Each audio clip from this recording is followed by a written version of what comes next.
একে তো ঠোঁটকাটা, তার উপর অন্যের খুদ ধরায় সিদ্ধ হস্ত বলিউড অভিনেত্রী কঙ্গনা রানাউত একের পর এক আলোচনার জন্ম দিয়ে বলিপাড়ায় কন্ট্রোভার্সি কুইন হিসেবে পরিচিত হয়ে উঠেছেন তিনি। মাঝে মধ্যেই তার করা নানা মন্তব্য হয়ে ওঠে খবরের শিরোনাম। এ কারণে অবশ্য নেটিজেনদের কাছে কটাক্ষের শিকারও হন তিনি। তবুও দমে যান না কঙ্গনা।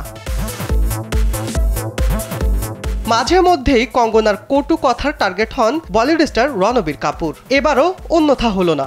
সম্প্রতি সোশ্যাল মিডিয়ায় অভিনেত্রীর পুরনো একটি সাক্ষাৎকার ছড়িয়ে পড়েছে। সেখানে দেখা যায় রণবীরকে কটাক্ষ করে কঙ্গনা বলছেন, রণবীর কি স্বামী বিবেকানন্দ যে সব মেয়েকেই বোনের চোখে দেখবে? ও মেয়ে দেখলেই ধাওয়া করে, বয়সে ছোট মেয়েদের দিকে ছোটে। ইন্ডাস্ট্রিতে এতদিন ধরে সব মেয়েদের পেছনে ছুটেছে। ও একজন সিরিয়াল কাট চেজার। স্যান্ডেলিনা সো রূপচর্চায় আভিজাত্য।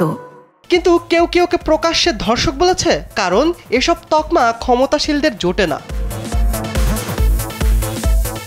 কিছুদিন আগে কঙ্গনা জানিয়েছিলেন রণবীর নাকি তার কাছে সঞ্জুতে অভিনয়ের প্রস্তাব নিয়ে গিয়েছিলেন, তবে কঙ্গনা রাজি হননি। অভিনেত্রীর ভাষ্য, রণবীর নিজে একদিন তার বাড়িতে গিয়ে সঞ্জুর একটি চরিত্রে অভিনয়ের প্রস্তাব দেন, বারবার অনুরোধ করেন, কিন্তু কঙ্গনা তাকে বলে দেন আইটেম গানে নাচার জন্য অভিনয় করবেন না তিনি। তাই দেরি না করে সরাসরি রণবীরের প্রস্তাবে না করে দেন কঙ্গনা।